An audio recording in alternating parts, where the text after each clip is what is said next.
இப்போ நான் வந்து ஸ்டாக் மார்க்கெட்டுக்கு வந்தேன். நான் வந்து ஒரு ரூ. 3500 ஃபர்ஸ்ட் இன்வெஸ்ட் பண்ணேன். ரூ. 10,000 இன்வெஸ்ட் பண்ணுறதுக்கே கஷ்டமாக இருந்தது.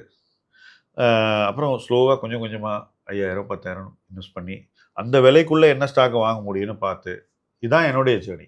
இன்னைக்கு இருக்கக்கூடிய இந்த 2 கோடி பேரில் பல பேருக்கு இதுதான் ஜேர்னியாக இருக்கும். ஒன்றும் வித்தியாசம் இல்லை.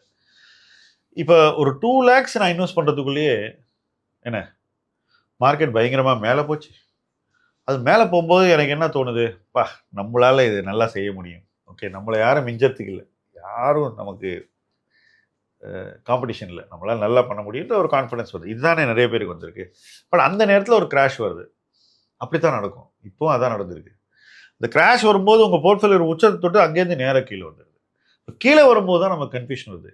என்ன பண்ணுறது, எந்த ஸ்டாக்கை விற்கிறது, எப்படி இதை மாற்றி அமைக்கிறது, இருக்கிற போர்ட்ஃபோலியோ சரியான போர்ட்ஃபோலியோவா, இதில் எத்தனை தப்பு இருக்குது, நம்ம என்னென்னவோ நினச்சதெல்லாம் வாங்கி சேர்த்துட்டோமே, இது ஏன் இந்த ஸ்டாக்ஸ் எல்லாம் விழுது, இப்படி நம்ம சரியாக தான் பண்ணிகிட்டு இருக்கோமா, நம்ம என்ன தப்பு பண்ணுறோம், இப்படி நிறைய கன்ஃபியூஷன் மைண்டில் வந்துடும். அப்போ அந்த பர்சன் என்ன பண்ணுவாங்கன்னா அதுக்கப்புறம் திரும்பி இன்வெஸ்ட் பண்ணுறதுக்கு தயக்கம் காட்டுவாங்க. ஸோ அந்த கீழே வந்து இல்லையா மார்க்கெட்டு, அந்த வாய்ப்பை கம்ப்ளீட்டாக விட்டுருவாங்க. இதான் மார்ச் மாதத்தில் பல பேருக்கு நடக்குது.